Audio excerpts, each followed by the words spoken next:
আমি শিপ্রা মজুমদার ডেলি ব্লগের পক্ষ থেকে তোমাদের কাছে আবার একটা নতুন রেসিপি নিয়ে চলে এলাম। আশা করি তোমাদের এই রেসিপিটা খুবই ভালো লাগবে।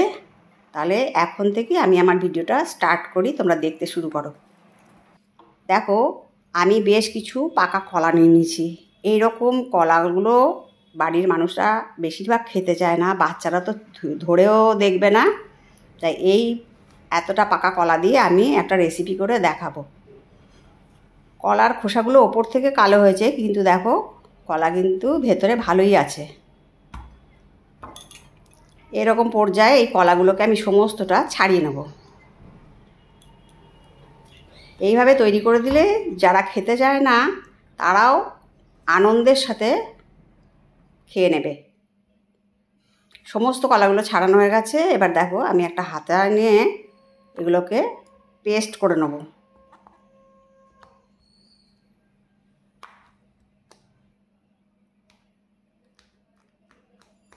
তোমরা হাতায় করে না করে হাতে করে মেখে নিতে পারো। আমি একটু হাতায় করে নিচ্ছি। দেখো, সুন্দর নরম হয়ে গেছে। কলাগুলো যখন আমার নরম হয়ে মাখা হয়ে গেল, তার মধ্যে আমি 2 চামচ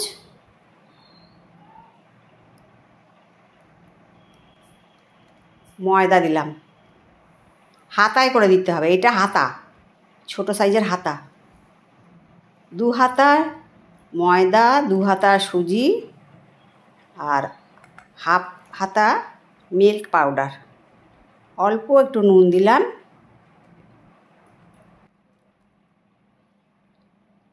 পাকা কলাগুলো যেন মিষ্টি আছে সেই জন্য 1 হাতা চিনি দিলাম। তোমরা তোমাদের পরিমাণ মতো নিয়ে নেবে। বাটি বা কাপ যে যেরকম পরিমাণে ইচ্ছা নিতে পারো। আমি এখানে হাতা দিয়ে মেপে দিলাম।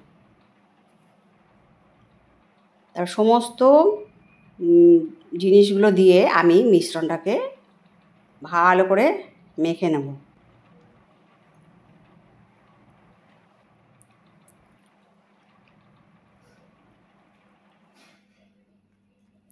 তারপরে আমি হাত লাগিয়ে দিলাম, ভালো করে মেখে নিয়েছি। এবারে ওপর দিয়ে মৌরি দিয়ে দিলাম কিছুটা। মৌরি দিয়েও এবারে ওপর নিচ করে ভালো করে মেখে নিতে হবে।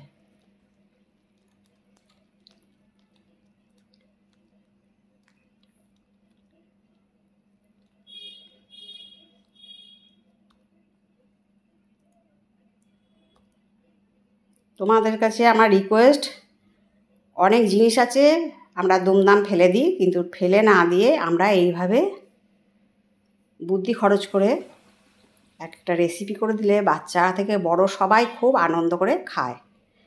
তাই আমি এখানে কলাগুলো দিয়ে বড়া ভেজে নিচ্ছি।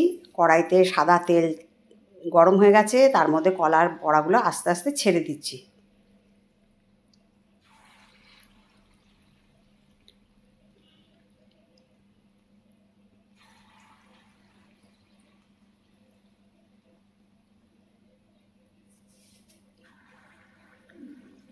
অল্প অল্প করে ভেজে নেব।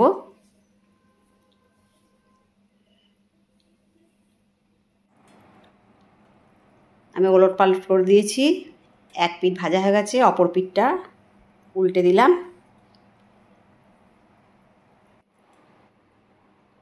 এবার ছাঁকনির সাহায্যে ভালো করে ছেঁকে তুলে নেব।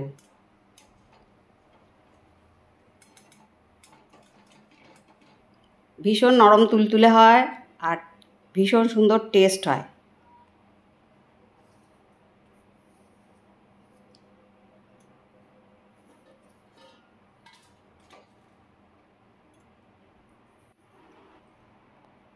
দেখো, প্রথমে কলার বড়াগুলো ছেড়েছিলাম, সেইগুলো আমার নামানো হয়ে গেল। আবার ওপর নিচ করে নিতে মাঝে মাঝেই একটুখানি ওলট পালট করে ওই কলাগুলোকে মেখে রেখেছিলাম সেগুলোকে মাঝে মাঝে ওপর নিচ করে নাড়িয়ে নিয়ে তবে যে বড়াগুলো ভাজবে।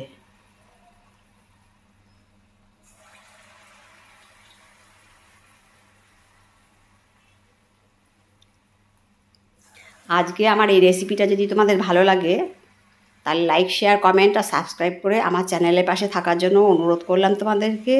আর যারা নতুন ভিজিট করছো আমার চ্যানেলটাকে, তারা প্লিজ বেল বাটনটা প্রেস করে একটা সাবস্ক্রাইব করে দিও, তাহলে সমস্ত নোটিফিকেশান তোমাদের কাছে পৌঁছে যাবে। আর আমার যত কাছের দূরের বন্ধু আছো, তোমরা আমার প্রাণ ভরা ভালোবাসা নিও।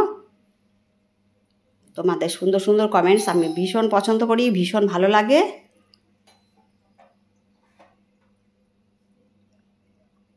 আমি জানি তোমরা অনেকেই করো, আর অনেকে এই সব পছন্দ করো না, ফেলেও দাও।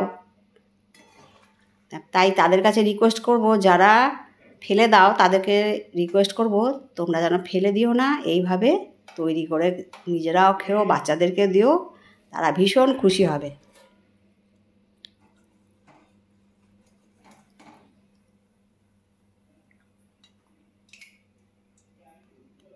অপূর্ব সুন্দর টেস্টি একটা বড়া, পাকা কলার বড়া।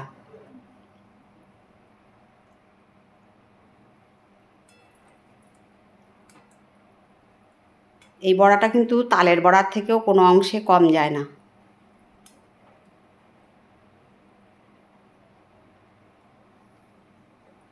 আমি এইভাবে আস্তে আস্তে সমস্ত বড়াগুলো ভেজে নেব।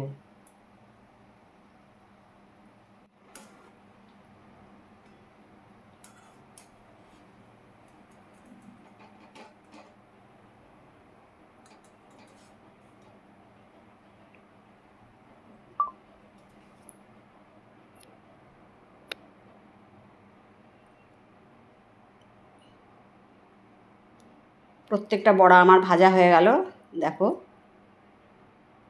কত সুন্দর হয়েছে।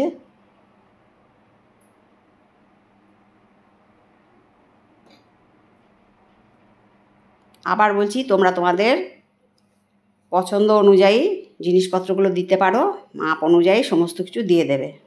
আমি দুজনের মাপে করেছি, তাই এই জিনিসগুলো আমি দিয়েছি। আচ্ছা দেখো কত সুন্দর দেখতে লাগছে, লাস্ট লুকটা তোমরা দেখে নাও। আশা করি তোমাদের পছন্দ হবে। তাহলে আজকে এই পর্যন্ত রাখি, পরবর্তী এপিসোডে আবার দেখা হচ্ছে। টাটা।